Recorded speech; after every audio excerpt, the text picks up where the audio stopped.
So hi hello friends, welcome to the G K smart circle YouTube channel. ಇವತ್ತು ನಾವು June 19, 2022 ಪ್ರಮುಖ ಪ್ರಚಲಿತ ಘಟನೆಗಳನ್ನು ಕುರಿತು ಚರ್ಚೆ ಮಾಡೋಣ. ಸೊ ನಿಮಗೆಲ್ಲ ಗೊತ್ತಿರಲಿ, ಪ್ರತಿದಿನ ನಾನು ಕನ್ನಡದ ಪ್ರಜಾವಾಣಿ ಸೇರಿದಂತೆ ಇಂಗ್ಲೀಷ್ನ ದಿ ಹಿಂದೂ ಮತ್ತು ವಿವಿಧ ಪೇಪರ್ನ ಪ್ರಮುಖ ಪ್ರಚಲಿತ ಘಟನೆಗಳನ್ನು ಪ್ರತಿದಿನ 2 ಹಂತಗಳಲ್ಲಿ ನಿಮ್ಮ ಮುಂದೆ ತರ್ತಾ ಇರ್ತೇನೆ. ಹಾಗಾದರೆ ಇವತ್ತಿನ ಕ್ವಶ್ಚನ್ ನಂಬರ್ 1 ಏನಿದೆ ಅಂತ ನೋಡೋಣ ಬನ್ನಿ. ನೋಡಿ, ಈ ಒಂದು ಕ್ವಶನ್ ದಿ ಹಿಂದೂ ಪೇಪರ್ನ ಅತ್ಯಂತ ಪ್ರಮುಖ ಮಾಹಿತಿ ಆಗಿತ್ತು. ಹಾಗಾದರೆ ಕ್ವಶನ್ ನೋಡಿ, ಇಂಡಸ್ಟ್ರಿಯಲ್ ಡಿಕಾರ್ಬನೈಜೇಷನ್ ಶೃಂಗಸಭೆ 2022 ಆತಿಥ್ಯವನ್ನು ವಹಿಸ್ತಕ್ಕಂಥ ಸ್ಥಳ ಯಾವುದು? ನೋಡಿ, ಇದಕ್ಕೆ ಸರಿಯಾದಂಥ ಉತ್ತರ ನವದೆಹಲಿ. ನವದೆಹಲಿಯಲ್ಲಿ 2022ನೇ ಸಾಲಿನ ಇಂಡಸ್ಟ್ರಿಯಲ್ ಡಿಕಾರ್ಬನೈಜೇಷನ್ ಶೃಂಗಸಭೆ ನಡೆಯಲಿದೆ. ಹಾಗಾದರೆ ಈ ಒಂದು ಶೃಂಗಸಭೆಗೆ ಕುರಿತು ಮಾಹಿತಿ ಏನಿದೆ ಅಂತ ನೋಡೋದಾದರೆ, ನೋಡಿ, ಇದನ್ನು ಇನಾಗರೇಷನ್ ಮಾಡಿದಂಥವ್ರು ನಿಮಗೆ ಇಂಪಾರ್ಟೆಂಟ್ ಆಗುತ್ತೆ. ರಸ್ತೆ ಸಾರಿಗೆ ಮತ್ತು ಹೆದ್ದಾರಿ ಸಚಿವರಾಗಿರ್ತಕ್ಕಂಥ ನಿತಿನ್ ಗಡ್ಕರಿ ಅವರು. ನಿತಿನ್ ಗಡ್ಕರಿ ಅವರು ಈ ಒಂದು ಸಭೆಯನ್ನು ಇಲ್ಲಿ ಉದ್ಘಾಟನೆಯನ್ನು ಮಾಡಿದ್ದಾರೆ. ಇವರು ಇಲ್ಲಿ ಏನು ಹೇಳಿದೆ, ಭಾರತ ಸರ್ಕಾರ ಈ ಒಂದು ಮಾಹಿತಿ ಪ್ರಕಾರ 2070 ವೇಳೆಗೆ ಕಾರ್ಬನ್ ನ್ಯೂಟ್ರಾಲಿಟಿಗಾಗಿ ರಸ್ತೆ ನಕ್ಷೆಯ ಮೇಲೆ ಕೇಂದ್ರೀಕರಿಸಲಾಗಿದೆ ಈ ಒಂದು ಯೋಜನೆಯಡಿ. ಅಂದರೆ 2070 ವೇಳೆಗೆ ಶೂನ್ಯ ಒಂದು ಕಾರ್ಬನನ್ನು ಉತ್ಪಾದನೆ ಮಾಡಬೇಕು ಎಂಬತಕ್ಕಂಥ ಮಾಹಿತಿಯಲ್ಲಿ ಕೇಂದ್ರ ಸರ್ಕಾರ ಕೋಪ್ ಸಮ್ಮೇಳನದಲ್ಲಿ ಒಪ್ಪಂದಕ್ಕೆ ಸಹಿ ಹಾಕಿದೆ.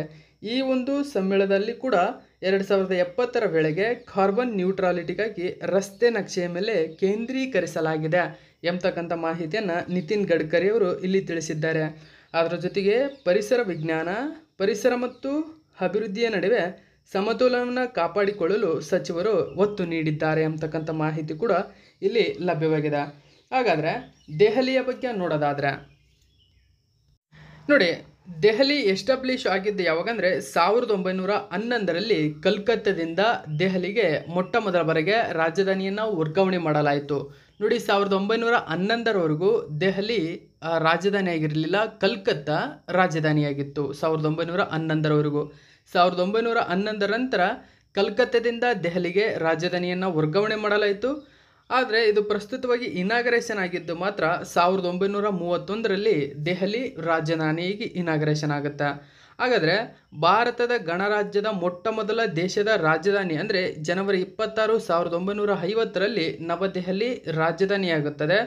ಸೊ ಕೇಂದ್ರಾಡಳಿತ ಪ್ರದೇಶವಾಗಿದ್ದು ಇದು 1956ರ ಫಜಲ್ ಅಲಿ ಆಯೋಗ ಅಂದರೆ ರಾಜ್ಯಗಳ ಪುನರ್ವಿಂಗಡಣಾ ಆಯೋಗದ ಮೇರೆಗೆ ದೆಹಲಿ ಕೇಂದ್ರಾಡಳಿತ ಪ್ರದೇಶವನ್ನು 1956ರಲ್ಲಿ ಕೇಂದ್ರಾಡಳಿತ ಪ್ರದೇಶವನ್ನಾಗಿ ಮಾಡಲಾಯಿತು. ರಾಷ್ಟ್ರೀಯ ರಾಜಧಾನಿ ಪ್ರದೇಶ ಅಂತ ಅಂದರೆ ಭಾರತದ ಅಧಿಕೃತ ರಾಜಧಾನಿಯನ್ನಾಗಿ ನವದೆಹಲಿಯನ್ನು ಮಾಡಿದ್ದು ಮಾತ್ರ ಫೆಬ್ರವರಿ 1, 1992ರಲ್ಲಿ ಇದನ್ನು ಭಾರತದ ಅಧಿಕೃತ ರಾಷ್ಟ್ರೀಯ ರಾಜಧಾನಿಯನ್ನಾಗಿ ಮಾಡಲಾಯಿತು. ಪ್ರಸ್ತುತ ದೆಹಲಿಯ ಲೆಫ್ಟಿನೆಂಟ್ ಗವರ್ನರ್ ಯಾರಂದರೆ ವಿನಯ್ ಕುಮಾರ್ ಸಕ್ಸೇನಾ ಲೆಫ್ಟಿನೆಂಟ್ ಗವರ್ನರ್ ಆಗಿದ್ದಾರೆ. ಪ್ರಸ್ತುತ ಇಲ್ಲಿನ CM ಅರವಿಂದ್ ಕೇಜ್ರಿವಾಲ್, ಉಪಮುಖ್ಯಮಂತ್ರಿ ಅಂತ ನೋಡೋದಾದರೆ ಮನೀಶ್ ಸಿಸೋಡಿಯಾ, AAP ಪಕ್ಷದವರಾದ ಮನೀಶ್ ಸಿಸೋಡಿಯಾ ಇಲ್ಲಿನ ಉಪಮುಖ್ಯಮಂತ್ರಿಗಳಾಗಿದ್ದಾರೆ. ಇದು ದೆಹಲಿಯ ಕುರಿತಾದಂಥ ಒಂದು ಸಣ್ಣ ಝಲಕ್ಕಾಗಿದೆ. ಹಾಗಾದರೆ ನೋಡಿ, ಈ ಒಂದು ಪೇಪರಲ್ಲಿ ಇದ್ರ ಬಗ್ಗೆ ಮಾಹಿತಿ ಕೊಟ್ಟಿದ್ದಾರೆ. Union minister Nitin Gadkari inaugurates. ನೋಡಿ, ನಿತಿನ್ ಗಡ್ಕರಿ ಇದನ್ನು ಇನಾಗರೇಟ್ ಮಾಡಿದ್ದಾರೆ. So industrial decarbonization summit 2022 in New Delhi, ನವದೆಹಲಿಯಲ್ಲಿ ಉದ್ಘಾಟನೆ ಮಾಡಿದ್ದಾರೆ. ಈ ಪೇಪರಲ್ಲಿ ಏನು ಡಿಸ್ಕ್ರಿಪ್ಷನನ್ನು ಕೊಟ್ಟಿದ್ದಾರೆ ಅಂತ ನೋಡಿ. ಇಲ್ಲಿ ನೋಡಿ, ರಸ್ತೆ ಸಾರಿಗೆ ಮತ್ತು ಹೆದ್ದಾರಿ ಸಚಿವರಾಗಿರ್ತಕ್ಕಂಥ ನಿತಿನ್ ಗಡ್ಕರಿ ಅವರು ನವದೆಹಲಿಯಲ್ಲಿ ಈ ಒಂದು ಇಂಡಸ್ಟ್ರಿಯಲ್ ಶೃಂಗಸಭೆಯನ್ನು ಉದ್ಘಾಟಿಸಿದ್ದಾರೆ. 2070 ವೇಳೆಗೆ ಕಾರ್ಬನ್ ನ್ಯೂಟ್ರಾಲಿಟಿಗಾಗಿ ರಸ್ತೆ ನಕ್ಷೆಯ ಮೇಲೆ ಕೇಂದ್ರೀಕರಿಸಲಾಗಿದೆ ಎಂಬತಕ್ಕಂಥದ್ದು ಇಲ್ಲಿ ನಿಮಗೆ ಇಂಪಾರ್ಟೆಂಟ್ ಆಗುತ್ತೆ. ಅಂದರೆ ರಸ್ತೆ ನಕ್ಷೆ ಅಂತ ಬಂದರೆ ಇಲ್ಲಿ ನೋಡಿ, ರಸ್ತೆಯ ಮೇಲೆ ಓಡಾಡ್ತಿರ್ತಕ್ಕಂಥ 3 ವೀಲರ್ 4 ವೀಲರ್ 2 ವೀಲರ್ ಆಗಿರ್ಬೋದು, ಅವಕ್ಕೆ ಸಂಬಂಧಪಟ್ಟಂತೆ ರಸ್ತೆಯ ನಕ್ಷೆಯನ್ನು ಅಂದರೆ ಇಷ್ಟಿಷ್ಟೇ ಪ್ರಮಾಣದಲ್ಲಿ ಬಳಸಬೇಕು ಎಂಬತಕ್ಕಂಥದ್ದನ್ನು ಇದ್ರ ಮೇಲೆ ಕೇಂದ್ರೀಕರಿಸಲಾಗಿದೆ ಎಂಬತಕ್ಕಂಥ ಮಾಹಿತಿಯಲ್ಲಿ ನೀಡಲಾಗಿದೆ. ಅಂದರೆ 2070 ವೇಳೆಗೆ ಭಾರತ ಕೋಪ್ ಸಮ್ಮೇಳನದಲ್ಲಿ ಹೇಳಿದೆ, ನಾವು ಕಾರ್ಬನ್ನ ಶೂನ್ಯ ಸಂಪಾದನೆ ಮಾಡ್ತೀವಿ 2070 ವೇಳೆಗೆ ಅಂತ. ಈ ಒಂದು ಅದನ್ನು ಮಾಡ್ತಕ್ಕಂಥ ಉದ್ದೇಶದಿಂದಾಗಿಯೇ ರಸ್ತೆ ನಕ್ಷೆ ಮೇಲೆ ಈ ಒಂದು ಶೃಂಗಸಭೆಯಲ್ಲಿ ಕೇಂದ್ರೀಕರಿಸಲಾಗಿದೆ. ಇಲ್ಲಿ ನೋಡಿ, ಪರಿಸರ ವಿಜ್ಞಾನ ಆಗಿರ್ಬೋದು, ಪರಿಸರ ಮತ್ತು ಅಭಿವೃದ್ಧಿಯ ನಡುವೆ ಸಮತೋಲನವನ್ನು ಕಾಪಾಡಿಕೊಳ್ಳಲು ಸಚಿವರು ಒತ್ತು ನೀಡಿದರು. ಹಸಿರು hydrogen, bio ethanol, bio LPG ಮತ್ತು ಬಯೋ CNGಗಳಿಗೆ ಸರ್ಕಾರದ ಆದ್ಯತೆ ಕುರಿತು ಅವರು ಇಲ್ಲಿ ಮಾತನಾಡಿದ್ದಾರೆ. ಓಕೆ, ಇನ್ನು ನೆಕ್ಸ್ಟ್ ಕ್ವಶನ್ ನೋಡಿ. ಈ ಕ್ವಶನ್ನು ಕೂಡ ದಿ ಹಿಂದೂ ಪೇಪರ್ನ ಅತ್ಯಂತ ಪ್ರಮುಖ ಮಾಹಿತಿಯಾಗಿದೆ ಫ್ರೆಂಡ್ಸ್. ನೋಡಿ ಹಾಗಾದರೆ ಕ್ವಶನ್ ಏನಿದೆ ಅಂತ. ಅಫೇಡಾ, APEDA, ಅಫೇಡಾ ಅಂದರೆ ಏನು ಗೊತ್ತಾ? ಕೃಷಿ ಮತ್ತು ಸಂಸ್ಕರಿತ ಆಹಾರ ಉತ್ಪನ್ನಗಳ ರಫ್ತು ಅಭಿವೃದ್ಧಿ ಪ್ರಾಧಿಕಾರ ಅಂತ ಹೇಳ್ತೀವಿ. ಈ ಸಂಸ್ಥೆಯು ಮಾವಿನ ಹಣ್ಣಿನ ರಫ್ತನ್ನು ಹೆಚ್ಚಿಸಲು ಮಾವಿನ ಹಣ್ಣಿನ ರಫ್ತನ್ನು ಹೆಚ್ಚಿಸಲು ಯಾವ ದೇಶದಲ್ಲಿ ಮಾವಿನ ಹಬ್ಬವನ್ನು ಆಯೋಜಿಸಿದೆ? ನೋಡಿ, ಇಂಪಾರ್ಟೆಂಟ್ ಆಗುತ್ತೆ ಕ್ವಶನ್. ಇದಕ್ಕೆ ಸರಿಯಾದಂಥ ಉತ್ತರ ಬಹರೇನ್ ಸ್ನೇಹಿತರ.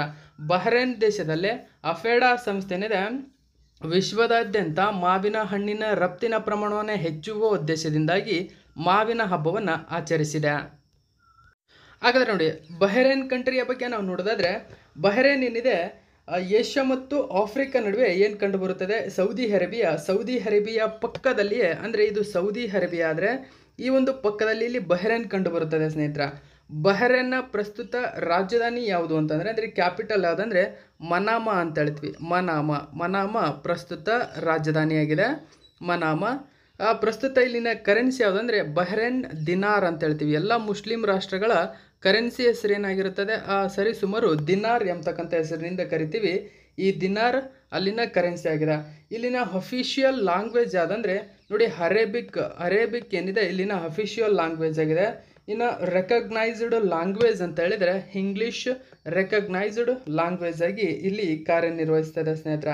ಪ್ರಸ್ತುತ ಇಲ್ಲಿನ ಪ್ರೈಮ್ ಮಿನಿಸ್ಟರ್ ಅಥವಾ ಕ್ರೌನ್ ಪ್ರಿನ್ಸ್ ಯಾರು ಅಂತಂದರೆ Salman bin Ahmed Al Khalifa ಎಂಬತಕ್ಕಂಥವ್ರು ಪ್ರಸ್ತುತ ಇಲ್ಲಿ ಪ್ರೈಮ್ ಮಿನಿಸ್ಟರ್ ಆಗಿದ್ದಾರೆ. ಓಕೆ, ಸೊ ಬಹರೇನ್ ದೇಶದ ಸಂಪೂರ್ಣ ಮಾಹಿತಿ ಇದಾಗಿದೆ. ಹಾಗಾದರೆ ಈ ಒಂದು ಮಾಹಿತಿ ದಿ ಹಿಂದೂ ಪೇಪರಲ್ಲಿ ನೀಡಿದ್ರು. ಇದರ ಸಂಪೂರ್ಣ ಡೀಟೇಲ್ಸ್ ಏನಿದೆ ಅಂತ ನೋಡೋದಾದರೆ ನೋಡಿ, ಇಲ್ಲಿ ಕೃಷಿ ಮತ್ತು ಸಂಸ್ಕರಿತ ಆಹಾರ ಉತ್ಪನ್ನಗಳ ರಫ್ತು ಅಭಿವೃದ್ಧಿ ಪ್ರಾಧಿಕಾರ ಅಪೇಡಾ ಏನಿದೆ ಬಹರೇನ್ನಲ್ಲಿ ಮಾವಿನ ಹಣ್ಣಿನ ರಫ್ತು ಹೆಚ್ಚಿಸಲು 8 ದಿನಗಳ ಸುದೀರ್ಘ ಮಾವಿನ ಹಬ್ಬವನ್ನು ಆಯೋಜಿಸ್ತಾ ಇದೆ ಸ್ನೇಹಿತರೆ. ನೋಡಿ, 8 ದಿನಗಳ ಸುದೀರ್ಘ ಮಾವಿನ ಹಬ್ಬವನ್ನು ಆಚರಿಸ್ತಾ ಇದೆ. ಇಲ್ಲಿ ಯಾಕೆ ಅಂದರೆ ಪೂರ್ವ ರಾಜ್ಯಗಳಾದ ಪಶ್ಚಿಮ ಬಂಗಾಳ ಆಗಿರ್ಬೋದು, ಬಿಹಾರ, ಜಾರ್ಖಂಡ್, ಉತ್ತರ ಪ್ರದೇಶ ಮತ್ತು ಒಡಿಸ್ಸಾದಿಂದ 34 ವಿವಿಧ ನೋಡಿ ಈ ಒಂದು ರಾಜ್ಯಗಳೇನಿದೆ 34 ವಿವಿಧ ಮಾವುಗಳನ್ನು ಬಹರೇನ್ನ ಆಲ್ ಜಜೀರಾ ಅಂತ ಹೇಳ್ತೀವಿ. ನೋಡಿ, ಆಲ್ ಜಜೀರಾ ಮಾರ್ಕೆಟ್ ಸೂಪರ್ ಮಾರ್ಕೆಟ್ನ 8 ವಿಧದ ಸ್ಥಳಗಳಲ್ಲಿ ಇದನ್ನು ಪ್ರದರ್ಶಿಸಲಾಗ್ತಾ ಇದೆ. ಅಂದರೆ ನಮ್ಮ ಭಾರತದ ಪಶ್ಚಿಮ ಬಂಗಾಳ, ಬಿಹಾರ, ಜಾರ್ಖಂಡ್, ಉತ್ತರ ಪ್ರದೇಶ ಮತ್ತು ಒಡಿಸ್ಸಾದಿಂದ 34 ವಿವಿಧ ಮಾವಿನ ಹಣ್ಣುಗಳನ್ನು ಬಹರೇನ್ನಲ್ಲಿರ್ತಕ್ಕಂಥ ಆಲ್ ಜಜೀರಾ ಸಮೂಹದ ಸೂಪರ್ ಮಾರ್ಕೆಟ್ನಲ್ಲಿ ಈ 8 ವಿಧದ ಹಣ್ಣುಗಳನ್ನು ಪ್ರದರ್ಶಿಸಲಾಗ್ತಾ ಇದೆ. ಬಹರೇನ್ನಲ್ಲಿನ ಮಾವು ಪ್ರದರ್ಶನವು ಮಾವು ಉತ್ಸವ 2022ರ ಅಡಿಯಲ್ಲಿ ಭಾರತೀಯ ಮಾವುಗಳಿಗೆ ಅಂತಾರಾಷ್ಟ್ರೀಯ ಮಾರುಕಟ್ಟೆಗಳನ್ನು ಅನ್ವೇಷಿಸಲು ಅಫೇಡಾದ ಹೊಸ ಉಪಕ್ರಮ ಇದಾಗಿದೆ. ಓಕೆ, ಸೊ ಅಫೇಡಾದ ಬಗ್ಗೆ ನಾವು ನೋಡೋದಾದರೆ ನೋಡಿ, ಅಫೇಡಾ ಸಂಸ್ಥೆ ಸ್ಥಾಪನೆಯಾಗಿದ್ದು 1986ರಲ್ಲಿ. ಇದರ ಕೇಂದ್ರ ಕಚೇರಿಯಲ್ಲಿದೆ ಅಂದರೆ ನವದೆಹಲಿಯಲ್ಲಿ ಕೇಂದ್ರ ಕಚೇರಿಯನ್ನು ಒಳಗೊಂಡಿದೆ. ಪ್ರಸ್ತುತ MD ಮತ್ತು CEO ಯಾರು ಅಂದರೆ ಅಂಗಮುತ್ತು ಅಂತ ಹೇಳ್ತೀವಿ ಸ್ನೇಹಿತರೆ. ಅಂಗಮುತ್ತು ಎಂಬತಕ್ಕಂಥವ್ರು ಪ್ರಸ್ತುತ ಇಲ್ಲಿನ MD ಮತ್ತು CEO ಆಗಿದ್ದಾರೆ. ನೋಡಿ, ಈ ಒಂದು ಪೇಪರಲ್ಲಿ ಮಾಹಿತಿ ಕೊಟ್ಟಿದ್ರು. APEDA organise 8 day long mango festival in Bahrain to boost export of mangoes. ನೋಡಿ, ಇಂಪಾರ್ಟೆಂಟ್ ಆಗುತ್ತೆ ಕ್ವಶನ್ ಇದು. ಭಾರತದ ಅಫೇಡಾ ಸಂಸ್ಥೆ ಏನಿದೆ ನೋಡಿ ಬಹರೇನ್ನಲ್ಲಿ ಈ ಒಂದು 8 ದಿನಗಳ ಸುದೀರ್ಘ ಮಾವಿನ ಹಬ್ಬವನ್ನು ಆಚರಿಸ್ತಾ ಇದೆ. ನಮ್ಮ ಪೂರ್ವ ರಾಜ್ಯಗಳಾಗಿರ್ತಕ್ಕಂಥ ಪಶ್ಚಿಮ ಬಂಗಾಳ, ಬಿಹಾರ, ಜಾರ್ಖಂಡ್, ಉತ್ತರ ಪ್ರದೇಶ ಮತ್ತು ಒಡಿಸ್ಸಾದಲ್ಲಿರ್ತಕ್ಕಂಥ 34 ವಿವಿಧ ಮಾವಿನ ಹಣ್ಣುಗಳನ್ನು ಬಹರೇನ್ನ ಆಲ್ ಜಜೀರಾ ಸಮೂಹದ ಸೂಪರ್ ಮಾರ್ಕೆಟ್ನ 8 ವಿಧದ ಸ್ಥಳಗಳಲ್ಲಿ ಪ್ರದರ್ಶಿಸ್ತಾ ಇದೆ. ನೋಡಿ, ಇಲ್ಲಿ ಬಹರೇನ್ನಲ್ಲಿ ಮಾವು ಪ್ರದರ್ಶನವು ಮಾವು ಉತ್ಸವ 2022ರ ಅಡಿಯಲ್ಲಿ ಭಾರತೀಯ ಮಾವುಗಳಿಗೆ ಅಂತಾರಾಷ್ಟ್ರೀಯ ಮಾರುಕಟ್ಟೆಗಳನ್ನು ಅನ್ವೇಷಿಸಲು ಅಫೇಡಾದ ಹೊಸ ಉಪಕ್ರಮ ಇದಾಗಿದೆ. ಓಕೆ, ಸೊ ಅಫೇಡಾ ಬಗ್ಗೆ ನಾವು ನೋಡೋದಾದರೆ ನೋಡಿ, ಇದು ಸ್ಥಾಪನೆಯಾಗಿದ್ದು 1986ರಲ್ಲಿ. ಪ್ರಧಾನ ಕಚೇರಿ ನವದೆಹಲಿಯಲ್ಲಿದೆ. MD ಮತ್ತು CEO ಅಂಗಮುತ್ತು ಎಂಬತಕ್ಕಂಥ ಹೆಸರಿನಿಂದ ಕರೀತಾರೆ. ಓಕೆ, ಸೊ ಇನ್ನು ನೆಕ್ಸ್ಟ್ ಕ್ವಶನ್ ನೋಡಿ, ಇದು ಕೂಡ ಇಂಡಿಯಾ ಟುಡೇ ಪೇಪರ್ನ ಒಂದು ಅತ್ಯಂತ ಪ್ರಮುಖ ಮಾಹಿತಿಯಾಗಿತ್ತು ಫ್ರೆಂಡ್ಸ್. ನೋಡಿ, ಯಾವ ಸಂಸ್ಥೆಯು, ಓಕೆ, ಕೆಳಗಿನ ಯಾವ ಸಂಸ್ಥೆಯು 2022ರ ಗ್ಲೋಬಲ್ ಟ್ರೆಂಡ್ಸ್ ವರದಿಯನ್ನು ಬಿಡುಗಡೆ ಮಾಡಿದೆ? ಗ್ಲೋಬಲ್ ಟ್ರೆಂಡ್ಸ್ ವರದಿ ಅಂತ ಹೇಳ್ತೀವಿ. ಸೊ ಅದಕ್ಕೆ ಸರಿಯಾದಂಥ ಉತ್ತರ ಆಪ್ಷನ್ ನಂಬರ್ ಬಿ, UNHCR ಅಂತ ಹೇಳ್ತೀವಿ. ಹಾಗಾದರೆ UNHCR ಅಂದರೆ ಏನು ಅಂತ ನೋಡೋದಾದರೆ ನೋಡಿ, ಈಗ ಹಾಗಂದರೆ ಯುನೈಟೆಡ್ ನೇಷನ್ ಹೈ ಕಮಿಷನರ್ ಅಂತ ಹೇಳ್ತೀವಿ. ಹೈ ಕಮಿಷನರ್ ಫಾರ್ ರೆಫ್ಯೂಸಸ್ ಎಂಬತಕ್ಕಂಥದ್ದು UNHCRನ ವಿವರಣೆಯಾಗಿದೆ. ಹಾಗಾದರೆ ಇದು ಫಾರ್ಮೇಷನ್ ಆಗಿದ್ದು ಯಾವಾಗ ಅಂದರೆ UNHCR ಫಾರ್ಮೇಷನ್ ಆಗಿದ್ದು ನೋಡಿ ಡಿಸೆಂಬರ್ 14, 1950ರಂದು ಇದು ಎಸ್ಟಾಬ್ಲಿಷ್ ಆಗುತ್ತೆ, ಅಂದರೆ ಫಾರ್ಮೇಷನ್ ಆಗುತ್ತೆ. ಟೈಪ್ ಏನಂದರೆ ಇದು ನೋಡಿ ಯುನೈಟೆಡ್ ನೇಷನ್ನ ಪ್ರೋಗ್ರಾಮ್ ಇದಾಗಿದೆ, ಅಂದರೆ ವಿಶ್ವಸಂಸ್ಥೆಯ ಕಾರ್ಯಕ್ರಮಗಳಲ್ಲಿ UNHCR ಕೂಡ ಒಂದಾಗಿದೆ. ಇದರ ಒಂದು ಹೆಡ್ ಕ್ವಾರ್ಟರ್ಸ್ ಎಲ್ಲಿದೆ ಅಂತಂದರೆ ಸ್ವಿಟ್ಜರ್ಲ್ಯಾಂಡಿನ ಜಿನೇವಾದಲ್ಲಿ ಸ್ನೇಹಿತರೆ. ಜಿನೇವಾದಲ್ಲಿ ಪ್ರಸ್ತುತ ಇದರ ಕೇಂದ್ರ ಕಚೇರಿಯನ್ನು ಒಳಗೊಂಡಿದೆ. ಪ್ರಸ್ತುತ ಹೆಡ್ ಯಾರು ಅಂತಂದರೆ ಫಿಲಿಪ್ಪೋ ಗ್ರಾಂಡಿ ಅಂತ ಹೇಳ್ತೀವಿ. ನೋಡಿ, ಫಿಲಿಪ್ಪೋ ಅಂತ ಹೇಳ್ತೀವಿ. ಓಕೆ, ಸೊ ಫಿಲಿಪ್ಪೋ ಗ್ರಾಂಡಿ ಎಂಬತಕ್ಕಂಥವ್ರು ಪ್ರಸ್ತುತ ಇದರ ಹೆಡ್ ಆಗಿದ್ದಾರೆ. ಇದರ ಪೇರೆಂಟ್ ಆರ್ಗನೈಸೇಷನ್ ಯಾವುದಂದರೆ United Nations General Assembly, United Nations Economic and Social Council ಏನಿದೆ, ಇದರ ಒಂದು ಪ್ರಸ್ತುತ ಇದರ ಒಂದು ಪೋಷಕ ಸಂಸ್ಥೆಗಳಾಗಿವೆ. ಹಂಗಂದರೆ ನೋಡಿ, UNHCR ಅಂದರೆ ಕನ್ನಡದ ಸಂಪೂರ್ಣ ಅರ್ಥ ನಿರಾಶ್ರಿತರಿಗಾಗಿ ವಿಶ್ವಸಂಸ್ಥೆಯ ಹೈ ಕಮಿಷನರ್ ಕಚೇರಿ ಅಂತ ಹೇಳ್ತೀವಿ. ರೆಫ್ಯೂಸ್ ಅಂದರೆ ಕಚೇರಿ, ನಿರಾಶ್ರಿತರಿಗಾಗಿ ವಿಶ್ವಸಂಸ್ಥೆಯ ಹೈ ಕಮಿಷನರ್ ಕಚೇರಿ ಅಂತ ಹೇಳ್ತೀವಿ. ನೋಡಿ, ಈ ಒಂದು ಮಾಹಿತಿಯನ್ನು ಪೇಪರಲ್ಲಿ ಏನು ಕೊಟ್ಟಿದ್ರು ಅಂತ ನೋಡೋದಾದರೆ ನೋಡಿ, ಇದು UN ನಿರಾಶ್ರಿತ ಸಂಸ್ಥೆ HCR ಏನಿದೆ 2022ರ ಗ್ಲೋಬಲ್ ಟ್ರೆಂಡ್ಸ್ ವರದಿಯನ್ನು ಬಿಡುಗಡೆ ಮಾಡಿದ.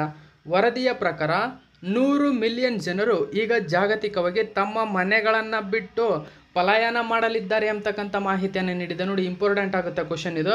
ಏನಂದರೆ 100 ಮಿಲಿಯನ್ ಜನರು ಈಗ ಜಾಗತಿಕವಾಗಿ ತಮ್ಮ ಮನೆಗಳನ್ನು ಬಿಟ್ಟು ಪಲಾಯನ ಮಾಡಲಿದ್ದಾರೆ. UNHCR ವಿಶ್ವದಾದ್ಯಂತ ಆಹಾರ ಅಭದ್ರತೆ, ಹವಾಮಾನ ಬಿಕ್ಕಟ್ಟು, ಉಕ್ರೇನ್ನಲ್ಲಿನ ಯುದ್ಧ ಮತ್ತು ಆಫ್ರಿಕಾದಿಂದ ಅಫ್ಘಾನಿಸ್ತಾನದವರೆಗಿನ ಇತರೆ ತುರ್ತು ಪರಿಸ್ಥಿತಿಗಳನ್ನು ಪ್ರಮುಖ ಕಾರಣಗಳಿಗಾಗಿ ಎತ್ತಿ ತೋರಿಸಿದ. ವರದಿಯ ಪ್ರಕಾರ 2021ರ ಅಂತ್ಯದ ವೇಳೆಗೆ ಯುದ್ಧ, ಹಿಂಸಾಚಾರ, ಕಿರುಕುಳ ಮತ್ತು ಮಾನವ ಹಕ್ಕುಗಳ ಉಲ್ಲಂಘನೆಯಿಂದಾಗಿ ಸ್ಥಳಾಂತರಗೊಂಡವರ ಸಂಖ್ಯೆ 89.3 ಮಿಲಿಯನ್ ಎಂಬತಕ್ಕಂಥ ಮಾಹಿತಿಯಲ್ಲಿ ನೀಡಲಾಗಿದೆ. ನೋಡಿ, ಗ್ಲೋಬಲ್ ಟ್ರೆಂಡ್ಸ್ ವರದಿ UNHCR ಬಿಡುಗಡೆ ಮಾಡಿದೆ. ಇದರ ಪ್ರಕಾರ ಪಲಾಯನ ಮಾಡಬೇಕು ಎಂಬತಕ್ಕಂಥವ್ರ ಸಂಖ್ಯೆ 100 ಮಿಲಿಯನ್ ದಾಟಿದೆ. ಸೊ ಜೊತೆಗೆ ಯುದ್ಧ ಆಗಿರ್ಬೋದು, ಹಿಂಸಾಚಾರ, ಕಿರುಕುಳ ಮತ್ತು ಹವಾಮಾನ ಹಕ್ಕುಗಳ ಉಲ್ಲಂಘನೆಯಿಂದಾಗಿ 89.3 ಮಿಲಿಯನ್ ಜನರು ಹಿಂಸೆಗೊಳಗಾಗಿದ್ದಾರೆ ಎಂಬತಕ್ಕಂಥ ಮಾಹಿತಿಯನ್ನು ಕೂಡ ಅದಿಲ್ಲಿ ಬಿಡುಗಡೆ ಮಾಡಿದೆ.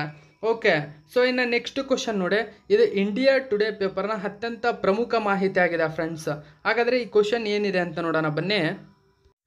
ಸೊ ನೋಡಿ, ಭಾರತದಲ್ಲೇ ಮೊದಲ ಬಾರಿಗೆ ಯಾವ ವಿಮಾನ ನಿಲ್ದಾಣವು ವರ್ಟಿಕಲ್ ಆಕ್ಸಿಸ್ ವಿಂಡ್ ಟರ್ಬೈನ್ ಮತ್ತು ಸೋಲಾರ್ VP ಹೈಬ್ರಿಡ್ ಸಿಸ್ಟಮನ್ನು ಪ್ರಾರಂಭಿಸಿದೆ?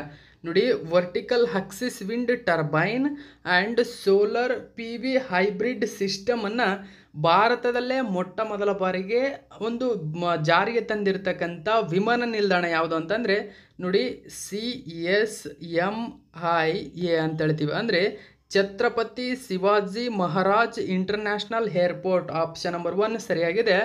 ಈ ಒಂದು ಛತ್ರಪತಿ ಶಿವಾಜಿ ಮಹಾರಾಜ್ ಅಂತಾರಾಷ್ಟ್ರೀಯ ವಿಮಾನ ನಿಲ್ದಾಣ ಏನು ಮಾಡಿದೆ, ಭಾರತದಲ್ಲೇ ಮೊಟ್ಟ ಮೊದಲ ಬಾರಿಗೆ ವರ್ಟಿಕಲ್ ಆಕ್ಸಿಸ್ ವಿಂಡ್ ಟರ್ಬೈನ್ ಮತ್ತು ಸೋಲಾರ್ PV ಹೈಬ್ರಿಡ್ ಸಿಸ್ಟಮನ್ನು ಜಾರಿಗೆ ತಂದಿದೆ.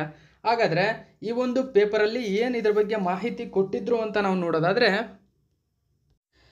ಸೊ ನೋಡಿ, ಮುಂಬೈಯಲ್ಲಿದೆ ಸ್ನೇಹಿತರೆ. ಈ ಛತ್ರಪತಿ ಶಿವಾಜಿ ಮಹಾರಾಜ್ ಇಂಟರ್ನ್ಯಾಷನಲ್ ಏರ್ಪೋರ್ಟ್ ಎಲ್ಲಿದೆ, ಮುಂಬೈಯಲ್ಲಿದೆ. ಇಂಪಾರ್ಟೆಂಟ್ ಆಗುತ್ತೆ, ನೆನ್ಪಿಟ್ಕೊಳ್ಳಿ. ಸೊ ನಿಮಗೆ ಯಾವ ಒಂದು ವಿಮಾನ ನಿಲ್ದಾಣ ಅಂತ ಕೊಟ್ಬಿಟ್ಟು ನವದೆಹಲಿ, ಮುಂಬೈ, ಪುಣೆ, ಮಂಗಳೂರು ಈ ಥರ ಕೊಡ್ಬೋದು ಅಲ್ವಾ. ಆ ಒಂದು ದೃಷ್ಟಿಯಿಂದಾಗಿ ನೀವು ಮುಂಬೈ ಕೂಡ ನಿಮಗೆ ಇಂಪಾರ್ಟೆಂಟ್ ಆಗುತ್ತೆ. ಶಿವಾಜಿ ಅಂತಾರಾಷ್ಟ್ರೀಯ ವಿಮಾನ ನಿಲ್ದಾಣ ಮುಂಬೈಯಲ್ಲಿದೆ.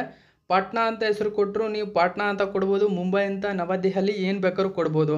ನೋಡಿ ಇದು launch first of its kind virtual axis wind turbine and solar P V ಸಿಸ್ಟಮನ್ನು ಇದನ್ನು ಮಾಡಿದೆ. ನೋಡಿ ಇಲ್ಲಿ ಕಾಣ್ತಾ ಇರತಕ್ಕಂಥದ್ದನ್ನು ನೀವು ಇಲ್ಲಿ ಗಮನಿಸಬಹುದು. ನೋಡಿ ಛತ್ರಪತಿ ಶಿವಾಜಿ ಮಹಾರಾಜ್ ಅಂತಾರಾಷ್ಟ್ರೀಯ ವಿಮಾನ ನಿಲ್ದಾಣ ಮುಂಬೈ ವಿಮಾನ ನಿಲ್ದಾಣದಲ್ಲಿ ಗಾಳಿ ಶಕ್ತಿಯ ಬಳಕೆಯ ಸಾಧ್ಯತೆಯನ್ನು ಅನ್ವೇಷಿಸಲು ಒಂದು ರೀತಿಯ ವರ್ಟಿಕಲ್ ಆಕ್ಸಿಸ್ ವಿಂಡ್ ಟರ್ಬೈನ್ ಮತ್ತು ಸೋಲಾರ್ ಪಿ ವಿ ಹೈಬ್ರಿಡನ್ನು ಪ್ರಾರಂಭಿಸಿದ ಭಾರತದ ಮೊದಲ ವಿಮಾನ ನಿಲ್ದಾಣವಾಗಿದೆ.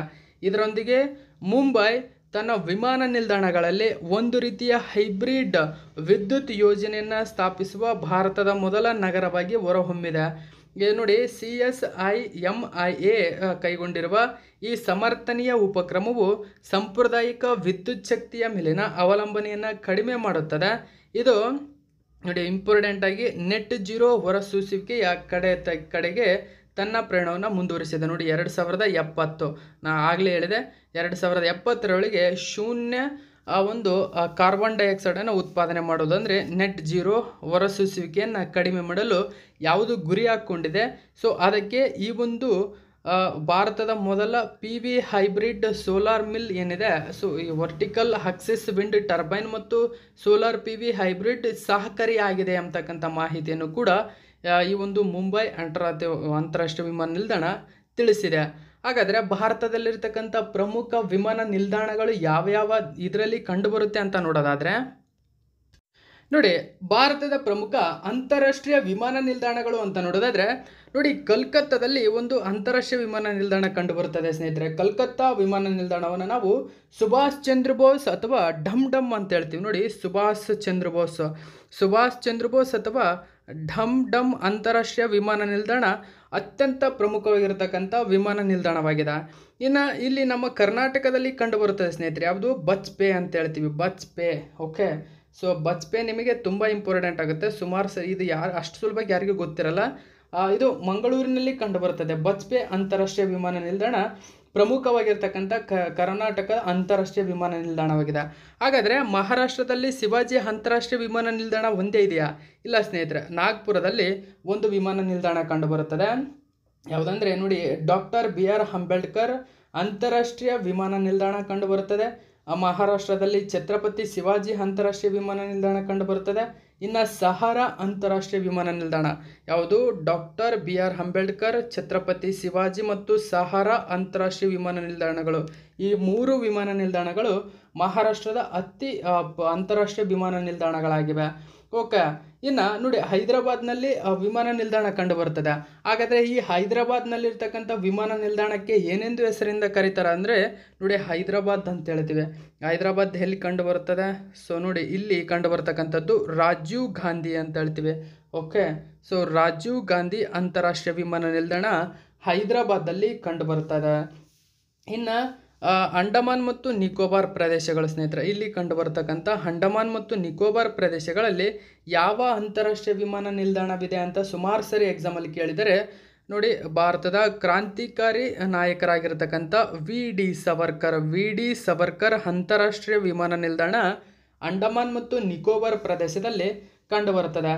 ಈ ಸುಭಾಷ್ ಚಂದ್ರ ಬೋಸ್ ಪ್ರಶಸ್ತಿ ಒಂದು ಪ್ರಶಸ್ತಿ ಕಂಡುಬರುತ್ತದೆ ಸ್ನೇಹಿತರೆ. ಈ ಸುಭಾಷ್ ಚಂದ್ರ ಬೋಸ್ ಪ್ರಶಸ್ತಿಯನ್ನು ಪರಿಸರ ವಿಕೋಪ ಮತ್ತು ಪರಿಸರ ವಿಕೋಪ ಒಂದು ಗಳಿಗಾದ ಅದಕ್ಕೆ ನೀಡ್ತಕ್ಕಂಥ ಪ್ರಮುಖ ಪ್ರಶಸ್ತಿ ಇದಾಗಿದೆ. ಓಕೆ, ಸೊ ಇನ್ನು ಡೆಹ್ರಾಡೂನ್ನಲ್ಲಿ ಕಂಡು ಬರ್ತಕ್ಕಂಥ ಒಂದು ಪ್ರಮುಖ ಅಂತಾರಾಷ್ಟ್ರೀಯ ವಿಮಾನ ನಿಲ್ದಾಣ ಯಾವುದಂದರೆ ನೋಡಿ ಇಲ್ಲಿ ಕಂಡು ಬರ್ತಕ್ಕಂಥ ಡೆಹ್ರಾಡೂನ್ನಲ್ಲಿ ಯಾವುದಂದರೆ ಅಟಲ್ ಬಿಹಾರ್ ವಾಜಪೇಯಿ ಅಂತ ಹೇಳ್ತೀವಿ. ಅಟಲ್ ಬಿಹಾರ್ ವಾಜಪೇಯಿ ಅಂತಾರಾಷ್ಟ್ರೀಯ ವಿಮಾನ ನಿಲ್ದಾಣ ಡೆಹ್ರಾಡೂನ್ನಲ್ಲಿ ಕಂಡು ಬರ್ತದೆ. ಓಕೆ, ಸೊ ಇನ್ನು ಗುವಾಹಟಿ ಅಂತ ಬಂದರೆ ಗೋಪಿನಾಥ್ ಬಾರ್ಡೋಲಿ ಅಂತಾರಾಷ್ಟ್ರೀಯ ವಿಮಾನ ನಿಲ್ದಾಣ ಕಂಡು ಬರುತ್ತದೆ. ಇನ್ನು ಅಹಮದಾಬಾದ್ ಅಂತ ಬಂದರೆ ಅಂದರೆ ಗುಜರಾತ್ನ ಅಹಮದಾಬಾದ್ನಲ್ಲಿ ಸರ್ದಾರ್ ವಲ್ಲಭಾಯಿ ಪಟೇಲ್ ಅಂತಾರಾಷ್ಟ್ರೀಯ ವಿಮಾನ ನಿಲ್ದಾಣ ಕಂಡು ಬರುತ್ತದೆ. ಇನ್ನು ಶ್ರೀನಗರ ಇಲ್ಲಿ ಜಮ್ಮು ಮತ್ತು ಕಾಶ್ಮೀರ ಅಂತ ನೋಡೋದಾದರೆ ಇಲ್ಲಿ ಶೈಖುಲ್ ಹಲಾಮ್ ಎಂಬತಕ್ಕಂಥ ಅಂತಾರಾಷ್ಟ್ರೀಯ ವಿಮಾನ ನಿಲ್ದಾಣ ಕಂಡು ಬರ್ತವೆ. ಪ್ರಸ್ತುತ ನಮ್ಮ ಭಾರತದಲ್ಲಿ 28 ಅಂತಾರಾಷ್ಟ್ರೀಯ ವಿಮಾನ ನಿಲ್ದಾಣಗಳಿವೆ. ಸೊ ಇದಕ್ಕೆ ಸಂಬಂಧಪಟ್ಟಂತೆ ಸಪ್ರೇಟಾಗಿ ಒಂದು ವಿಡಿಯೋ ನಿಮಗೆ ಮಾಡ್ತೀನಿ ಸ್ನೇಹಿತರೆ. ಹಾಗಾದರೆ AAI ಅಂದರೆ ಏರ್ಪೋರ್ಟ್ ಅಥಾರಿಟಿ ಆಫ್ ಇಂಡಿಯಾದ ಬಗ್ಗೆ ನಾವು ನೋಡೋದಾದರೆ ಇದು 1995 ಏಪ್ರಿಲ್ 1ರಂದು ಸ್ಥಾಪನೆಯಾಗಿದೆ. ಇದರ ಕೇಂದ್ರ ಕಚೇರಿ ನವದೆಹಲಿಯಲ್ಲಿದೆ. ಓಕೆ, ಸೊ ಇದು ವಿಮಾನ ನಿಲ್ದಾಣಗಳ ನಿರ್ಮಾಣ ಮತ್ತು ನಿರ್ವಹಣೆ ಮತ್ತು ಅಭಿವೃದ್ಧಿ ಸಂಸ್ಥೆಯಾಗಿ ಕಾರ್ಯನಿರ್ವಹಿಸ್ತದೆ. ಹಾಗಾದರೆ ನಮ್ಮ ಕರ್ನಾಟಕದಲ್ಲಿರ್ತಕ್ಕಂಥ ಕೆಂಪೇಗೌಡ ಅಂತಾರಾಷ್ಟ್ರೀಯ ವಿಮಾನ ನಿಲ್ದಾಣ, ಈ ಕೆಂಪೇಗೌಡ ಯಾರು ಅಂತ ನೋಡೋದಾದರೆ ನಾಡಪ್ರಭು ವಂಶಕ್ಕೆ ಸೇರಿದವರು. ನಾಡಪ್ರಭು ವಂಶದ ಸ್ಥಾಪಕ ಬೈರೇಗೌಡ ಅಂತ ಹೇಳ್ತೀವಿ. ಕೆಂಪೇಗೌಡ ಅಂತಾರಾಷ್ಟ್ರೀಯ ವಿಮಾನ ನಿಲ್ದಾಣ ಬೆಂಗಳೂರಿನಲ್ಲಿದೆ. ಈ ಕೆಂಪೇಗೌಡ ಅಂತಾರಾಷ್ಟ್ರೀಯ ವಿಮಾನ ನಿಲ್ದಾಣ ಸ್ಥಾಪನೆಯಾಗಿದ್ದು 2008ರಲ್ಲಿ. ದೇಶದ ಮೊದಲ ಹಸಿರು ವಿಮಾನ ನಿಲ್ದಾಣ ಎಂಬತಕ್ಕಂಥ ಹೆಗ್ಗಳಿಕೆ ಕೂಡ ಕೆಂಪೇಗೌಡ ಅಂತಾರಾಷ್ಟ್ರೀಯ ವಿಮಾನ ನಿಲ್ದಾಣಕ್ಕಿದೆ. ಇದು ಮೊದಲು ದೇವನಹಳ್ಳಿಯಲ್ಲಿತ್ತು. 2011ರಲ್ಲಿ ದೇವನಹಳ್ಳಿ ಅಂತಾರಾಷ್ಟ್ರೀಯ ವಿಮಾನ ನಿಲ್ದಾಣ ಎಂಬತಕ್ಕಂಥ ಹೆಸರಿನಿಂದ ಕರೀತಾ ಇದ್ರು ಮೊದಲು. ನಂತರ ಇದನ್ನು ಕೆಂಪೇಗೌಡ ಅಂತಾರಾಷ್ಟ್ರೀಯ ವಿಮಾನ ನಿಲ್ದಾಣ ಎಂಬತಕ್ಕಂಥ ಹೆಸರಿನಿಂದ ಕರೆಯಲಾಯಿತು 2011ರಿಂದ. ಓಕೆ, ಇನ್ನು ಇದರ ನೋಡೋಣ ಬನ್ನಿ. ಸೊ ನೋಡಿ, 2022ರಲ್ಲಿ SCOನ ಪ್ರಾದೇಶಿಕ ಭಯೋತ್ಪಾದನಾ ವಿರೋಧಿ ರಚನೆ ಅಂತ ಹೇಳ್ತೇವೆ. ಅಂದರೆ SCO ರ್ಯಾಟ್ಸ್ನ ಸಭೆಯನ್ನು ಯಾವ ದೇಶವು ಆಯೋಜಿಸಲಿದೆ? ನೋಡಿ, ಇಂಪಾರ್ಟೆಂಟ್ ಆಗುತ್ತೆ ಕ್ವಶನ್. ಇದಕ್ಕೆ ಸರಿಯಾದಂಥ ಉತ್ತರ ಸ್ನೇಹಿತರೆ, ನಮ್ಮ ಭಾರತ 2022ರ SCOನ ಭಯೋತ್ಪಾದನಾ ವಿರೋಧಿ ರಚನೆ ಸಭೆ ಅಂತ ಹೇಳ್ತೇವೆ. ಅಂದರೆ ರ್ಯಾಟ್ಸ್ RATS SCOನ ರ್ಯಾಟ್ಸ್ನ ಸಭೆಯನ್ನು ಭಾರತ ಆತಿಥ್ಯವನ್ನು ವಹಿಸಲಿದೆ. ರ್ಯಾಟ್ಸ್ ಅಂದರೆ ಪ್ರಾದೇಶಿಕ ಭಯೋತ್ಪಾದನಾ ವಿರೋಧಿ ರಚನಾ ಸಭೆ ಅಂತ ಹೇಳ್ತೀವಿ. ನೋಡಿ, ಈ ಒಂದು ಮಾಹಿತಿಯನ್ನು ದಿ ಹಿಂದೂ ಪೇಪರಲ್ಲೇ ನೀಡಿದ್ರು. ಹಾಗಾದರೆ ಈ ಒಂದು SCO ಬಗ್ಗೆ ನೋಡೋದಾದರೆ ಅದರ ಮುಂಚೆ ಇದರ ಬಗ್ಗೆ ಡಿಸ್ಕ್ರಿಪ್ಷನ್ ನೋಡಿ. ಭಾರತವು SCO ರ್ಯಾಟ್ಸ್ನ ಅಧ್ಯಕ್ಷರಾಗಿ ತನ್ನ ಸಾಮರ್ಥ್ಯದಲ್ಲೇ SCOನ ಪ್ರಾದೇಶಿಕ ಭಯೋತ್ಪಾದನಾ ವಿರೋಧಿ ರಚನಾ ಸಭೆಯನ್ನು ಆಯೋಜಿಸಿದೆ. ಭಯೋತ್ಪಾದನೆಯ ಬೆದರಿಕೆಗಳು ಸೇರಿದಂತೆ ಭದ್ರತಾ ಸವಾಲುಗಳ ಕುರಿತು ಚರ್ಚಿಸಲು ಸಭೆಯನ್ನು ಉದ್ದೇಶಿಸಿ ಇಲ್ಲಿ ಮಾತನಾಡಲಿದ್ದಾರೆ. ಅಂದರೆ ಭಯೋತ್ಪಾದನಾ ಕಾರ್ಯಗಳು ಇತ್ತೀಚೆಗೆ ಹೆಚ್ಚಾಗಿರ್ತಕ್ಕಂಥ ಕಾರಣದಿಂದಾಗಿಯೇ ಭಾರತ ಈ ಒಂದು ಆತಿಥ್ಯವನ್ನು ವಹಿಸಲಿದೆ. ಚೀನಾ ಒಂದು ಭಯೋತ್ಪಾದನೆಗೆ ಸಪೋರ್ಟ್ ಮಾಡುವ ಉದ್ದೇಶವನ್ನು ಬಲವಾಗಿ ಕೇಂದ್ರ ಸರ್ಕಾರ ಖಂಡಿಸಿದೆ. ಇಲ್ಲಿ ನೋಡಿ, ಚೀನಾ, ಪಾಕಿಸ್ತಾನ ಮತ್ತು ಶಾಂಘೈ ಸಹಕಾರ ಸಂಘಟನೆಯ ಇತರ ಸದಸ್ಯ ರಾಷ್ಟ್ರಗಳ ನಿಯೋಗಗಳು ನವದೆಹಲಿಯಲ್ಲಿ ಸಭೆ ಸೇರಿದ್ದವು. ಭಾರತವು ಮೇ 2022ರಲ್ಲಿ SCO ದೇಶಗಳ ಭಯೋತ್ಪಾದನಾ ನಿಗ್ರಹ ತಜ್ಞರ ಸಭೆಯನ್ನು ಆಯೋಜಿಸಿತ್ತು ಎಂಬತಕ್ಕಂಥ ಮಾಹಿತಿಯಲ್ಲಿ ನೀವು ನೋಡ್ಬೋದು. ಹಾಗಾದರೆ SCO ಬಗ್ಗೆ ನಾವು ನೋಡೋದಾದರೆ SCO ಅಂದರೆ ಶಾಂಘೈ ಕೋಆಪರೇಷನ್ ಆರ್ಗನೈಜೇಷನ್ ಅಂತ ಹೇಳ್ತೀವಿ. ನೋಡಿ, ಇದು ಜಾರಿಗೆ ಬಂದಿದ್ದು ಅಂದರೆ ಫಾರ್ಮೇಷನ್ ಆಗಿದ್ದು ಯಾವಾಗ ಅಂದರೆ SCO ಜೂನ್ 15 ಜೂನ್ 15, 2001ರಲ್ಲಿ ಇದನ್ನು ಜಾರಿಗೆ ಮಾಡಲಾಗುತ್ತದೆ. ಆಗ SCOನ ಫಸ್ಟು ಏನಿದೆ ಶಾಂಘೈ 5 ಅಂತ ಹೇಳಿ ಕರಿತಿದ್ರು ಸ್ನೇಹಿತರೆ. ಹಾಗೆ 5 ದೇಶಗಳು ಸೇರಿಕೊಂಡು ಅಂದರೆ ಚೀನಾ, ಇಂಡಿಯಾ, ತಜಿಕ್, ಪಾಕಿಸ್ತಾನ ಸೇರಿಕೊಂಡು ಈ ಒಂದು ಶಾಂಘೈ ಕೋಆಪರೇಷನನ್ನು ಹುಟ್ಟಾಕ್ತವೆ. ಈಗ ಪ್ರಸ್ತುತ ನೋಡಿ 8 ಸದಸ್ಯ ರಾಷ್ಟ್ರಗಳು ಇದಕ್ಕಿದ್ವು. ಈಗ ಪ್ರಸ್ತುತ 9 ಸದಸ್ಯ ರಾಷ್ಟ್ರಗಳನ್ನು ಒಳಗೊಂಡಿದೆ ಸ್ನೇಹಿತರ. 9ನೇ ಸದಸ್ಯ ರಾಷ್ಟ್ರ ತುಂಬಾ ಇಂಪಾರ್ಟೆಂಟ್ ಆಗುತ್ತೆ. ಯಾವುದು ಅಂತಂದರೆ ಇರಾನ್ ಅಂತ ಹೇಳ್ತೀವಿ. ಇರಾನ್ ಏನಿದೆ ಶಾಂಘೈ ಕೋಆಪರೇಷನ್ನ 9ನೇ ಸದಸ್ಯ ರಾಷ್ಟ್ರವಾಗಿದೆ. ಇಂಪಾರ್ಟೆಂಟ್ ಆಗುತ್ತೆ ಅದು. ಹಾಗಾದರೆ ಇನ್ನು ಉಳಿದಂತೆ 8 ಮೆಂಬರ್ಸ್ ಸ್ಟೇಟ್ಸ್ ಯಾವುವು ಅಂತ ನೋಡೋದಾದರೆ ನೋಡಿ, China, India, Kazakhstan, Kyrgyzstan, Pakistan, Russia, Tajikistan, Uzbekistan, ಹೀಗೆ ಇರಾನ್, ಹೀಗೆ 9 ಮೆಂಬರ್ಸ್ಗಳನ್ನು ಇದು ಒಳಗೊಂಡಿದೆ. ಹಾಗಾದರೆ ಈ SCOನ ಹೆಡ್ ಕ್ವಾರ್ಟರ್ಸ್ ಎಲ್ಲಿದೆ ಅಂತ ನೋಡೋದಾದರೆ ನೋಡಿ, ಇದು ಬೀಜಿಂಗಲ್ಲಿದೆ ಸ್ನೇಹಿತರೆ. ಚೀನಾದ ಬೀಜಿಂಗಲ್ಲಿ ಹೆಡ್ ಕ್ವಾರ್ಟರ್ಸನ್ನು ಒಳಗೊಂಡಿದೆ. ಪ್ರಸ್ತುತ ಇದರ ಅಫಿಷಿಯಲ್ ಲ್ಯಾಂಗ್ವೇಜಸ್ ಯಾವುದಂದರೆ ಚೀನೀಸ್. ಚೀನೀಸ್ ಮತ್ತು ರಷ್ಯನ್ ಇವೆರಡೇ ಇಲ್ಲಿನ ಅಧಿಕೃತ ಲ್ಯಾಂಗ್ವೇಜ್ಗಳಾಗಿವೆ. ಸೆಕ್ರೆಟರಿ ಜನರಲ್, ಪ್ರಸ್ತುತ ಇದರ ಸೆಕ್ರೆಟರಿ ಜನರಲ್ ಯಾರು ಅಂದರೆ ಜಾಂಗ್ ಮಿಂಗ್ ಅಂತ ಹೇಳ್ತೀವಿ. ಜಾಂಗ್ ಮಿಂಗ್ ಎಂಬತಕ್ಕಂಥವ್ರು ಪ್ರಸ್ತುತ ಇದರ ಸೆಕ್ರೆಟರಿ ಜನರಲ್ ಆಗಿ ಕಾರ್ಯನಿರ್ವಹಿಸ್ತಾ ಇದ್ದಾರೆ. ರ್ಯಾಟ್ಸ್ ಅಂತ ಹೇಳ್ತೀವಿ ಅಂದರೆ ಎಕ್ಸಿಕ್ಯೂಟಿವ್ ಕಮಿಟಿ ಡೈರೆಕ್ಟರ್. ರ್ಯಾಟ್ಸ್ನೇ ಎಕ್ಸಿಕ್ಯೂಟಿವ್ ಕಮಿಟಿ ಡೈರೆಕ್ಟರ್ ಯಾರು ಅಂದರೆ ಪ್ರಸ್ತುತ ನೋಡಿ ರುಸ್ಲಾನ್ ಮಿರ್ಜಿವ್ ಅಂತ ಹೇಳ್ತೀವಿ. ರುಸ್ಲಾನ್ ಮಿರ್ಜಿವ್ ಎಂಬತಕ್ಕಂಥವ್ರು. ಮಿರ್ಜೀವ್ ಮಿರ್ಜೀವ್ ಎಂಬತಕ್ಕಂಥವ್ರು ಪ್ರಸ್ತುತ ರ್ಯಾಟ್ಸ್ನ ಎಕ್ಸಿಕ್ಯೂಟಿವ್ ಕಮಿಟಿ ಡೈರೆಕ್ಟರ್ ಆಗಿ ಕಾರ್ಯನಿರ್ವಹಿಸ್ತಾ ಇದ್ದಾರೆ. ಓಕೆ, ಸೊ ಇದು SCOನ ಒಂದು ಪ್ರಮುಖ ಮಾಹಿತಿಯಾಗಿದೆ. ಓಕೆ, ಸೊ ಇನ್ನು ನೆಕ್ಸ್ಟ್ ಕ್ವಶನ್ ಏನಿದೆ ಅಂತ ನೋಡಿ, ಇದು ಕೂಡ ದಿ ಹಿಂದೂ ಪೇಪರ್ನ ಅತ್ಯಂತ ಪ್ರಮುಖ ಮಾಹಿತಿ ಆಗಿತ್ತು ಫ್ರೆಂಡ್ಸ್, ಇಂಪಾರ್ಟೆಂಟ್ ಆಗುತ್ತೆ ಕ್ವಶನ್ ಇದು. ಇತ್ತೀಚೆಗೆ ಕೆಳಗಿನ ಯಾವ ರಾಜ್ಯವು ಕಲಿಕೆಯ ಅಂತರ ನೋಡಿ ಕಲಿಕೆಯ ಅಂತರವನ್ನು ಕಡಿಮೆ ಮಾಡಲು ಎಜುತುಮ್ ಯೋಜನೆಯನ್ನು ಪ್ರಾರಂಭಿಸಿದೆ? ಸೊ ಅದಕ್ಕೆ ಸರಿಯಾದಂಥ ಉತ್ತರ ನೋಡಿ ಆಪ್ಷನ್ ನಂಬರ್ 2 ಕೇರಳ, ತಮಿಳುನಾಡು ಏನು ಮಾಡಿದೆ, ಅಲ್ಲಿನ ಕೋವಿಡ್-19 ಕಾರಣದಿಂದಾಗಿ ಕಲಿಕೆಯ ಅಂತರ ಜಾಸ್ತಿ ಆಗಿರೋದ್ರಿಂದ ಮಕ್ಕಳ ನಡುವೆ ಈ ಕಲಿಕೆಯ ಅಂತರವನ್ನು ಕಡಿಮೆ ಮಾಡುವ ಉದ್ದೇಶದಿಂದಾಗಿ ಎಜುತುಮ್ ಯೋಜನೆಯನ್ನು ಪ್ರಾರಂಭಿಸಿದೆ. ಹಾಗಾದರೆ ಈ ಎಜುತುಮ್ ಯೋಜನೆಯ ಬಗ್ಗೆ ನಾವು ನೋಡೋದಾದರೆ ನೋಡಿ, ತಮಿಳುನಾಡು ಮುಖ್ಯಮಂತ್ರಿ ಆಗಿರ್ತಕ್ಕಂಥ MK ಸ್ಟಾಲಿನ್ ಏನಿದ್ರೆ 8 ವರ್ಷ ಸ್ನೇಹಿತರೆ, 8 ವರ್ಷಕ್ಕಿಂತ ಕಡಿಮೆ ಇರ್ತಕ್ಕಂಥ ಮಕ್ಕಳು ಮಾತ್ರ ಇದಕ್ಕೆ ಅನ್ವಯಿಸ್ತಾರೆ. ನೋಡಿ, 8 ವರ್ಷಕ್ಕಿಂತ ಕಡಿಮೆ ವಯಸ್ಸಿನ ವಿದ್ಯಾರ್ಥಿಗಳಲ್ಲಿ ಕೋವಿಡ್-19 ಸಾಂಕ್ರಾಮಿಕ ರೋಗದಿಂದಾಗಿ ಉಂಟಾದ ಕಲಿಕೆಯ ಅಂತರವನ್ನು ಕಡಿಮೆ ಮಾಡಲು ಈ ಒಂದು ಎಜುತುಮ್ ಯೋಜನೆಯನ್ನು ಪ್ರಾರಂಭಿಸಿದ್ದಾರೆ. ಈ ಯೋಜನೆ ಮಾಡಿದ 2025 ವೇಳೆಗೆ ಅಡಿಪಾಯದ ಸಾಕ್ಷರತೆ ಮತ್ತು ಸಂಖ್ಯಾಶಾಸ್ತ್ರವನ್ನು ಖಚಿತಪಡಿಸುವ ಗುರಿಯನ್ನು ಹೊಂದಿದೆ. ನೋಡಿ, ಇಂಪಾರ್ಟೆಂಟ್ ಆಗುತ್ತೆ. ಈ ಯೋಜನೆ ಮಾಡಿದ 2025 ವೇಳೆಗೆ ಅಡಿಪಾಯದ ಸಾಕ್ಷರತೆ ಮತ್ತು ಸಂಖ್ಯಾಶಾಸ್ತ್ರವನ್ನು ಖಚಿತಪಡಿಸುವ ಗುರಿಯನ್ನು ಹೊಂದಿದೆ. ಇದನ್ನು ತಿರುವಳ್ಳೂರಿನ ಅಜಿಂಜು ಒಕ್ಕುಮ್ ಎಂಬತಕ್ಕಂಥ ಪಂಚಾಯತ್ ಯೂನಿಯನ್ ಮಿಡಲ್ ಸ್ಕೂಲ್ನಲ್ಲಿ ಮೊಟ್ಟ ಮೊದಲ ಬಾರಿಗೆ ಇದನ್ನು ಪ್ರಾರಂಭಿಸಲಾಗಿದೆ. ಓಕೆ, ಶಿಕ್ಷಣ ಇಲಾಖೆಯು 1ರಿಂದ 3ನೇ ತರಗತಿಯ ವಿದ್ಯಾರ್ಥಿಗಳಿಗೆ ಕಲಿಕೆಯ ಅಂತರವನ್ನು ನಿರ್ಣಯಿಸಲು ಮತ್ತು ಕಡಿಮೆ ಮಾಡಲು ಕಾರ್ಯಕ್ರಮವನ್ನು ಆಯೋಜಿಸಿದೆ. ಪ್ರಸ್ತುತ ತಮಿಳುನಾಡಿನ ಬಗ್ಗೆ ನಾವು ನೋಡೋದಾದರೆ ನೋಡಿ, ತಮಿಳುನಾಡು ಭಾರತದ ರಾಜ್ಯವಾಗಿದ್ದು ಯಾವಾಗ ಅಂದರೆ ಜನವರಿ 26, 1950ರಲ್ಲಿ ಸ್ನೇಹಿತರ. ಓಕೆ, ತಮಿಳುನಾಡಿನ ಪ್ರಸ್ತುತ ಗವರ್ನರ್ ಯಾರು? RN ರವಿ ಅಂತ ಹೇಳ್ತೀವಿ. RN ರವಿ ಪ್ರಸ್ತುತ ತಮಿಳುನಾಡಿನ ಗವರ್ನರ್ ಆಗಿದ್ದಾರೆ. ಪ್ರಸ್ತುತ ಇಲ್ಲಿನ ಚೀಫ್ ಮಿನಿಸ್ಟರ್ MK ಸ್ಟಾಲಿನ್. ನೋಡಿ, ತಮಿಳುನಾಡು ಭಾರತದ ಪ್ರಪ್ರಥಮ ಕ್ಲಾಸಿಕಲ್ ಲ್ಯಾಂಗ್ವೇಜ್ ಪಡೆದುಕೊಂಡಂಥ ಭಾಷೆಯಾಗಿದೆ. ಅಂದರೆ ಶಾಸ್ತ್ರೀಯ ಸ್ಥಾನಮಾನವನ್ನು ಹೊಂದಿರತಕ್ಕಂಥ ಮೊಟ್ಟ ಮೊದಲ ಭಾಷೆ ಯಾವುದು ಅಂತಂದರೆ ಅದು ತಮಿಳು.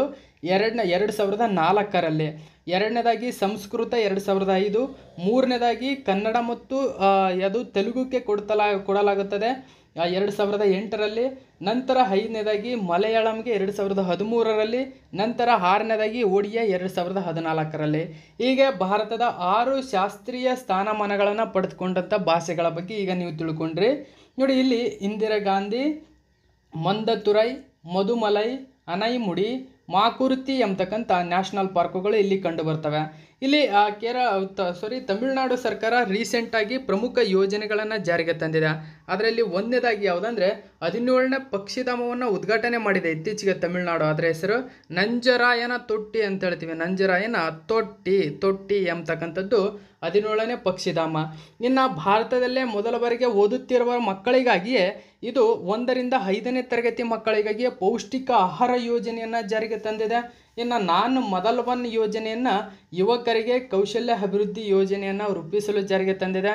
ಓಕೆ, ಸೊ ಇನ್ನು 16 ಎತ್ತರದ ಇತ್ತೀಚೆಗೆ ರೀಸೆಂಟಾಗಿ 5 ಬಾರಿ ಮುಖ್ಯಮಂತ್ರಿ ಆಗಿರ್ತಕ್ಕಂಥ ಕರುಣಾನಿಧಿ ಪ್ರತಿಮೆಯನ್ನು ಅನಾವರಣಗೊಳಿಸಿದ್ದಾರೆ. ಓಕೆ, ಸೊ ಇವು ತಮಿಳುನಾಡು ಸರ್ಕಾರ ರೀಸೆಂಟಾಗಿ ಜಾರಿಗೆ ತಂದಿರತಕ್ಕಂಥ ಪ್ರಮುಖ ಯೋಜನೆಗಳಾಗಿವೆ. ಇನ್ನು ಈ ಒಂದು ಪೇಪರಲ್ಲಿ ಏನು ಮಾಹಿತಿ ಕೊಟ್ಟಿದ್ರು ಅಂತ ನೋಡಿ, Tamil Nadu school education department introduced new scheme for primary school students to bridge learning gap caused by ಕೋವಿಡ್-19 ಲಾಕ್ಡೌನ್. ಓಕೆ, ಸೊ ನೋಡಿ, ತಮಿಳುನಾಡು ಒಂದು ಒಳ್ಳೊಳ್ಳೆ ಪ್ರಮುಖ ಯೋಜನೆಗಳನ್ನು ಜಾರಿಗೆ ತರುತ್ತೆ ಸ್ನೇಹಿತರ. ಪವರ್ಫುಲ್ ಒಂದು ಚೀಫ್ ಮಿನಿಸ್ಟರ್ ಅಂತಲೇ ಹೇಳ್ಬೋದು ಅವ್ರನ್ನ. 8 ವರ್ಷಕ್ಕಿಂತ ಕಡಿಮೆ ವಯಸ್ಸಿನ ವಿದ್ಯಾರ್ಥಿಗಳಲ್ಲಿ ಕೋವಿಡ್ ಸಾಂಕ್ರಾಮಿಕ ರೋಗದಿಂದಾಗಿ ಉಂಟಾದ ಕಲಿಕೆಯ ಅಂತರವನ್ನು ಕಡಿಮೆ ಮಾಡಲು ತಮಿಳುನಾಡು ಮುಖ್ಯಮಂತ್ರಿ MK ಸ್ಟಾಲಿನ್ ಎಜುತುಮ್ ಯೋಜನೆಯನ್ನು ಪ್ರಾರಂಭಿಸಿದರು. ಈ ಯೋಜನೆಯು 2025 ವೇಳೆಗೆ ಅಡಿಪಾಯದ ಸಾಕ್ಷರತೆ ಮತ್ತು ಸಂಖ್ಯಾಶಾಸ್ತ್ರವನ್ನು ಖಚಿತಪಡಿಸುವ ಗುರಿಯನ್ನು ಹೊಂದಿದೆ. ಇದನ್ನು ನೋಡಿ, ತಿರುವಳ್ಳೂರಿನ ಅಜಿಂಜು ಒಕ್ಕುಂ ಪಂಚಾಯತ್ ಯೂನಿಯನ್ ಮಿಡಲ್ ಸ್ಕೂಲ್ನಲ್ಲಿ ಪ್ರಾರಂಭಿಸಲಾಗಿದೆ.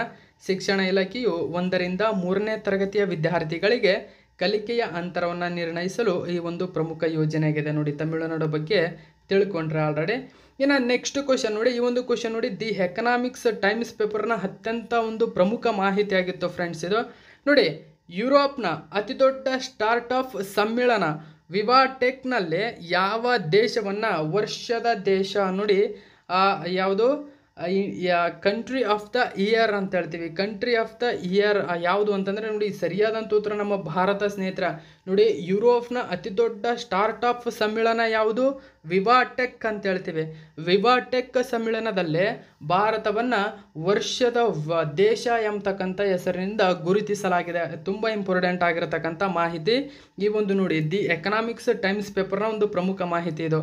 ಯುರೋಪ್ಸ್ biggest startup conference recognise India as country of the year. Ashwini Vaishnaw, okay, ಕೇಂದ್ರ ಸಚಿವರಾಗಿರ್ತಕ್ಕಂಥ ಅಶ್ವಿನಿ ವೈಷ್ಣವ್ ಅವರು ಈ ಒಂದು ಮಾಹಿತಿಯನ್ನು ಹಂಚಿಕೊಂಡಿದ್ದಾರೆ. ನೋಡಿ, ಯುರೋಪ್ನ ಅತಿ ದೊಡ್ಡ ಸ್ಟಾರ್ಟ್ಅಪ್ ಸಮ್ಮೇಳನ ಯಾವುದು? ಅದರ ಹೆಸರು ಇಂಪಾರ್ಟೆಂಟ್ ಆಗುತ್ತೆ. ಹೆಸರು ವಿವಾಟೆಕ್ 2020 ಭಾರತವನ್ನು ವರ್ಷದ ದೇಶ ಎಂದು ಗುರುತಿಸಿದೆ. ಕೇಂದ್ರ ಎಲೆಕ್ಟ್ರಾನಿಕ್ಸ್ ಮತ್ತು ಐಟಿ ಸಚಿವರಾಗಿರ್ತಕ್ಕಂಥ ಅಶ್ವಿನಿ ವೈಷ್ಣವ್ ಅವರು ವಿವಾಟೆಕ್ ತಂತ್ರಜ್ಞಾನ ಪ್ರದರ್ಶನದಲ್ಲಿ ಇಂಡಿಯಾ ಪೆವಿಲಿಯನ್ ಅನ್ನು ಉದ್ಘಾಟಿಸಿದರು. ನೋಡಿ, ಯಾರು ಭಾಗವಹಿಸಿರ್ತಕ್ಕಂಥವ್ರು ಯಾರು? ಅಶ್ವಿನಿ ವೈಷ್ಣವ್. ಪ್ರಸ್ತುತ ಇವರು ಕೇಂದ್ರ ಎಲೆಕ್ಟ್ರಾನಿಕ್ಸ್ ಮತ್ತು ಐಟಿ ಸಚಿವರಾಗಿದ್ದಾರೆ. ಇವರು ವಿವಾಟೆಕ್ ತಂತ್ರಜ್ಞಾನ ಪ್ರದರ್ಶನದಲ್ಲಿ ಇಂಡಿಯಾ ಪೆವಿಲಿಯನ್ ಅನ್ನು ಉದ್ಘಾಟಿಸಿದರು. ಸರ್ಕಾರದ ಬೆಂಬಲದೊಂದಿಗೆ ಭಾರತದಿಂದ ಸುಮಾರು 65 ಸ್ಟಾರ್ಟ್ಅಪ್ಗಳನ್ನು ಸಮ್ಮೇಳನದಲ್ಲಿ ಭಾಗವಹಿಸುತ್ತಿವೆ. ಭಾರತವು ಕೆಲವೇ ವರ್ಷಗಳಲ್ಲಿ 100 ಯೂನಿಕಾರ್ನ್ಗಳನ್ನು ರಚಿಸಿದ್ದರೆ ಯುರೋಪ್ 26 ಯೂನಿಕಾರ್ನ್ಗಳನ್ನು ರಚಿಸಿದೆ. ನೋಡಿ, ಇಂಪಾರ್ಟೆಂಟ್ ಆಗುತ್ತೆ. ಈ ಒಂದು ಕಾರಣದಿಂದಾಗಿಯೇ ವಿವಾಟೆಕ್ ಏನು ಮಾಡಿದೆ? ವರ್ಷದ ದೇಶ ಎಂದು ಭಾರತವನ್ನು ಆಯ್ಕೆ ಮಾಡಿದೆ. ಓಕೆ, ಸೊ ಇನ್ನು ನೆಕ್ಸ್ಟ್ ಕ್ವಶನ್ ನೋಡಿ, ಈ ಒಂದು ಕ್ವಶನ್ ನೋಡಿ, ಬಿಸ್ನೆಸ್ ಸ್ಟ್ಯಾಂಡರ್ಡ್ ಪೇಪರ್ನ ಒಂದು ಪ್ರಮುಖ ಮಾಹಿತಿಯಾಗಿತ್ತು. ಇತ್ತೀಚೆಗೆ ಯಾರನ್ನು 2022-23ಕ್ಕೆ COAI ಅಂತ ಹೇಳ್ತೀವಿ, ಅಂದರೆ ಸೆಲ್ಯುಲಾರ್ ಆಪರೇಟರ್ಸ್ ಅಸೋಸಿಯೇಷನ್ ಆಫ್ ಇಂಡಿಯಾದ ನೂತನ ಅಧ್ಯಕ್ಷರನ್ನಾಗಿ ಆಯ್ಕೆ ಮಾಡಲಾಗಿದೆ. COAIನ ನೂತನ ಅಧ್ಯಕ್ಷರು ಯಾರು? ಸೊ ಪ್ರಮೋದ್ ಕೆ ಮಿತ್ತಾಲ್ ಅಂತ ಹೇಳ್ತೀವಿ. ಸೊ ಆಪ್ಷನ್ ನಂಬರ್ 1 ಸರಿಯಾಗಿದೆ ಸ್ನೇಹಿತರೆ. ಪ್ರಮೋದ್ ಕೆ ಮಿತ್ತಾಲ್ ಅವರನ್ನು ಇತ್ತೀಚೆಗೆ COAIನ ಅಧ್ಯಕ್ಷರನ್ನಾಗಿ ನೇಮಿಸಲಾಗಿದೆ. ಹಾಗಾದರೆ ಸುಮನ್ ಬೇರಿ ಅಂತಂದರೆ ನೀತಿ ಆಯೋಗದ ಉಪಾಧ್ಯಕ್ಷರನ್ನಾಗಿ ನೇಮಕ ಮಾಡಲಾಗಿದೆ. ರಾಜೀವ್ ಕುಮಾರ್ ಅಂತ ನೋಡೋದಾದರೆ ಇವರು ಚುನಾವಣಾ ಆಯೋಗದ ಮುಖ್ಯ ಆಯುಕ್ತರನ್ನಾಗಿ ರೀಸೆಂಟಾಗಿ ನೇಮಕ ಮಾಡಲಾಗಿದೆ. BS ರಾಜು ಇವರು ಚೀಫ್ ಆಫ್ ಆರ್ಮಿ ಸ್ಟಾಫ್ ಅಂತ ಹೇಳ್ತೀವಿ. ಸೊ ರೀಸೆಂಟಾಗಿ vice chief of army staff ಅಂತ ಹೇಳ್ತೀವಿ. ಓಕೆ, ಸೊ ರೀಸೆಂಟಾಗಿ ನೇಮಕಗೊಂಡಿರ್ತಕ್ಕಂಥವ್ರು ಇವರು. ಇನ್ನು ನೋಡಿ, ಮಾಹಿತಿ ಪ್ರಕಾರ COAI names Reliance Jio's Pramod Mittal as chairperson for 2022-23. ನೋಡಿ, industry body cellular operators association of India Reliance Jio ಇನ್ಫೋಕಾರ್ನ ಅಧ್ಯಕ್ಷರಾದ ಪ್ರಮೋದ್ ಕೆ ಮಿತ್ತಾಲ್ ಅವರನ್ನು 2022-23ಕ್ಕೆ ಸಂಘದ ಹೊಸ ಅಧ್ಯಕ್ಷರನ್ನಾಗಿ ನೇಮಿಸಿದೆ. ಮಿತ್ತಲ್ ಈ ಹಿಂದೆ COAIನ ಉಪಾಧ್ಯಕ್ಷರಾಗಿದ್ದರು. ಅವರ ಸದಸ್ಯರು ರಿಲಯನ್ಸ್ ಜಿಯೋ, ಭಾರತಿ ಏರ್ಟೆಲ್ ಮತ್ತು ವೋಡಾಫೋನ್ ಐಡಿಯಾವನ್ನು ಒಳಗೊಂಡಿದ್ದಾರೆ. ನೋಡಿ, ಮಿತ್ತಾಲ್ ಅವರು ಅಜಯ್ ಪುರಿ ಅವರನ್ನು COAI ಅಧ್ಯಕ್ಷರನ್ನಾಗಿ ನೇಮಿಸಿದ್ದಾರೆ. ಮಿತ್ತಾಲ್ ಅವರು ದೂರ ಸಂಪರ್ಕದಲ್ಲಿ 42 ವರ್ಷಗಳ ಶ್ರೀಮಂತ ಅನುಭವವನ್ನು ಹೊಂದಿದ್ದಾರೆ. ಈ ಕಾರಣದಿಂದಾಗಿ ಅವರನ್ನು ಇಲ್ಲಿ ನೇಮಿಸಲಾಗಿದೆ. ಹಾಗಾದರೆ ಸೆಲ್ಯುಲಾರ್ ಆಪರೇಟರ್ಸ್ ಅಸೋಸಿಯೇಷನ್ ಆಫ್ ಇಂಡಿಯಾದ ಬಗ್ಗೆ ನಾವು ನೋಡೋದಾದ್ರೆ ನೋಡಿ, ಇದು ಸ್ಥಾಪನೆಯಾಗಿದ್ದು ಸ್ನೇಹಿತರೆ 1995ರಲ್ಲಿ ಸ್ಥಾಪನೆಯಾಗಿದೆ. ಇದರ ಒಂದು ಕೇಂದ್ರ ಕಚೇರಿಯಲ್ಲಿದೆ ನವದೆಹಲಿಯಲ್ಲಿದೆ. ಆಲ್ಮೋಸ್ಟ್ ಇದರ ಕೇಂದ್ರ ಕಚೇರಿಗಳು ನವದೆಹಲಿಯಲ್ಲೇ ಇರ್ತವೆ. ಓಕೆ, ಸೊ ಪ್ರಸ್ತುತ ಇದರ ಒಂದು ಸೆಲ್ಯುಲಾರ್ ಆಪರೇಟರ್ಸ್ ಅಸೋಸಿಯೇಷನ್ ಆಫ್ ಇಂಡಿಯಾದ ಡೈರೆಕ್ಟರ್ ಜನರಲ್ ಯಾರು ಅಂತಂದರೆ ಡಾಕ್ಟರ್ SP ಕೊಚ್ಚರ್ ಎಂಬತಕ್ಕಂಥವ್ರು. ಓಕೆ, ಇನ್ನು ನೆಕ್ಸ್ಟ್ ಕ್ವಶನ್ ನೋಡಿ, ಇದು ಕೂಡ ದಿ ಎಕನಾಮಿಕ್ಸ್ ಟೈಮ್ಸ್ ಪೇಪರ್ನ ಮಾಹಿತಿಯಾಗಿದೆ. ನೋಡಿ, ಯಾವ ಸಂಸ್ಥೆ ಅಥವಾ ಇಲಾಖೆ ಪ್ರತಿ ವರ್ಷ ವೆಚ್ಚದ ಹಣದುಬ್ಬರ ಸೂಚ್ಯಂಕ CII ಅಂತ ಹೇಳ್ತೀವಿ, ಅಂದರೆ ಕಾಸ್ಟ್ ಇನ್ಫ್ಲೇಷನ್ ಇಂಡೆಕ್ಸ್ ಅನ್ನು ಬಿಡುಗಡೆ ಮಾಡುತ್ತದೆ. ಸೊ ಅದಕ್ಕೆ ಸರಿಯಾದಂಥ ಉತ್ತರ ನೋಡಿ, ಆಪ್ಷನ್ ನಂಬರ್ B, ನೇರ ತೆರಿಗೆಗಳ ಕೇಂದ್ರ ಮಂಡಳಿ ಅಂತ ಹೇಳ್ತೀವಿ. ನೇರ ತೆರಿಗೆಗಳ ಕೇಂದ್ರ ಮಂಡಳಿ ಏನು ಮಾಡುತ್ತೆ? ಪ್ರತಿ ವರ್ಷ ವೆಚ್ಚದ ಹಣದುಬ್ಬರ ಸೂಚ್ಯಂಕ ಅಂದರೆ ಕಾಸ್ಟ್ ಇನ್ಫ್ಲೇಷನ್ ಇಂಡೆಕ್ಸನ್ನು ಬಿಡುಗಡೆ ಮಾಡುತ್ತದೆ. ನೋಡಿ, ಈ ಒಂದು ಪೇಪರಲ್ಲಿ ಮಾಹಿತಿ ಕೊಟ್ಟಿದ್ದರು. Cost inflation index per financial 2022-23 ಒಂದು ವರದಿಯನ್ನು ಬಿಡುಗಡೆ ಮಾಡಿದೆ, ಕ್ಯಾಲ್ಕುಲೇಟ್ ಮಾಡಿ. ಓಕೆ, ನೋಡಿ, central board of direct tax CBDT ಇತ್ತೀಚೆಗೆ ನೋಡಿ, CBDT ಅಂತ ಹೇಳ್ತೀವಿ, ಅದರ ಹೆಸರೇನು ನೇರ ಮಂಡಳಿ ಅಂತ ನಾನು ಹೇಳಿದೆ. Central board of direct tax ಇದರ ಇಂಗ್ಲೀಷ್ನ ಅರ್ಥವಾಗಿದೆ, ಇಂಗ್ಲೀಷಲ್ಲಿ ತಿಳ್ಕೊಂಬಿಡಿ.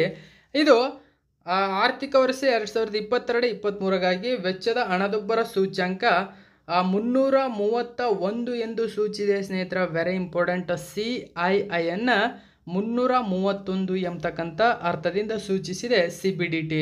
ಓಕೆ, ನೋಡಿ, ಹಿಂದಿನ ವರ್ಷ ಇದನ್ನು 317 ಎಂದು ಸೂಚಿಸಿತ್ತು. ಆದರೆ ಈ ವರ್ಷ ಅಂದರೆ 21-22ರಲ್ಲಿ ಇದು ಏನು ಮಾಡಿದೆ, 317 ಎಂದು ಸೂಚಿಸಿತ್ತು. ಆದರೆ CIIಯನ್ನು ಲೆಕ್ಕಾಚಾರ ಮಾಡಲು ಬಳಸಲಾಗುತ್ತದೆ ಮತ್ತು ಒಂದು ಆಸ್ತಿಯ ಹಣದುಬ್ಬರ ಹೊಂದಾಣಿಕೆ ವೆಚ್ಚದ ಬೆಲೆ, ಅದರೊಂದಿಗೆ ದೀರ್ಘಾವಧಿಯ ಬಂಡವಾಳ ಲಾಭಗಳು ಅಥವಾ ನಷ್ಟಗಳನ್ನು ನಂತರ ಲೆಕ್ಕ ಹಾಕಲಾಗುತ್ತದೆ. ಇದು 2023-24 ಮತ್ತು ಮುಂದಿನ ವರ್ಷಗಳಿಗೆ ಈ ಒಂದು 331 CII ಅನ್ವಯಿಸುತ್ತದೆ ಎಂಬತಕ್ಕಂಥ ಮಾಹಿತಿಯಲ್ಲಿ ನೀವು ಗಮನಿಸಬಹುದು. ಹಾಗಾದರೆ ವೆಚ್ಚದ ಹಣದುಬ್ಬರ ಸೂಚ್ಯಂಕವನ್ನು ಎಲ್ಲಿ ಬಳಸಲಾಗುತ್ತದೆ ಅಂತ ನೋಡೋದಾದರೆ, ನೋಡಿ, CIIಯನ್ನು ಆಸ್ತಿಯ ಹಣದುಬ್ಬರ ಹೊಂದಾಣಿಕೆಯ ಬೆಲೆಯನ್ನು ಲೆಕ್ಕಾಚಾರ ಮಾಡಲು ಬಳಸಲಾಗುತ್ತದೆ. ದೀರ್ಘಾವಧಿಯ ಬಂಡವಾಳ ಲಾಭಗಳು ಅಥವಾ ನಷ್ಟಗಳನ್ನು ಹಣದುಬ್ಬರ ಹೊಂದಾಣಿಕೆಯ ಬೆಲೆಯನ್ನು ಬಳಸಿಕೊಂಡು ಲೆಕ್ಕ ಹಾಕಲಾಗುತ್ತದೆ. CII ಅಂಕಿಅಂಶವನ್ನು ಭೂಮಿ, ಕಟ್ಟಡ, ಮನೆಗಳು, ಚಿನ್ನಾಭರಣಗಳು, ಸಾಲ, ಮ್ಯೂಚುವಲ್ ಫಂಡ್ಗಳು ಮತ್ತು ಮುಂತಾದವುಗಳನ್ನು ಒಳಗೊಂಡಂತೆ ಸ್ವತ್ತುಗಳ ಹಣದುಬ್ಬರ ಹೊಂದಾಣಿಕೆಯ ಮೌಲ್ಯವನ್ನು ಲೆಕ್ಕಾಚಾರ ಮಾಡಲು ಬಳಸಲಾಗುತ್ತದೆ. ಸೊ ಇಲ್ಲಿ ಪ್ರಯೋಜನವಿಲ್ಲದೆ 10% ದರದಲ್ಲಿ ತೆರಿಗೆ ವಿಧಿಸಲಾಗುವ ಇಕ್ವಿಟಿ ಷೇರುಗಳು ಮತ್ತು ಇಕ್ವಿಟಿ ಮ್ಯೂಚುವಲ್ ಫಂಡ್ಗಳ ಮೇಲಿನ ಲಾಭಕ್ಕಾಗಿ ಇದನ್ನು ಬಳಸಲಾಗುವುದಿಲ್ಲ ಎಂಬತಕ್ಕಂಥದ್ದು ಈ ಒಂದು CIIನ ಪ್ರಸ್ತುತ ಸೂಚ್ಯಂಕವಾಗಿದೆ. ಇನ್ನು ನೆಕ್ಸ್ಟ್ ಕ್ವಶನ್ ನೋಡಿ, ಇದು ಕೂಡ ದಿ ಹಿಂದೂ ಪೇಪರ್ನ ಒಂದು ಪ್ರಮುಖ ಮಾಹಿತಿ. ಇದು ಡೆಕ್ಕನ್ ಹೆರಾಲ್ಡ್ ಪೇಪರ್ನ ಮಾಹಿತಿ ಫ್ರೆಂಡ್ಸ್. ನೋಡಿ, ಮಹಿಳೆಯರಿಗೆ ಉದ್ಯೋಗಾವಕಾಶಗಳನ್ನು ಸೃಷ್ಟಿಸಲು ಸೃಷ್ಟಿಸಲು ವಿಶ್ವಸಂಸ್ಥೆಯ ಮಹಿಳೆಯರೊಂದಿಗೆ ಯಾವ ಸಂಸ್ಥೆಯು ಒಪ್ಪಂದ ಮಾಡಿಕೊಂಡಿದೆ? ನೋಡಿ, ವಿಶ್ವದ ದೈತ್ಯ ಲಿಂಕ್ಡ್ಇನ್ ಅಂತ ಹೇಳ್ತೀವಿ.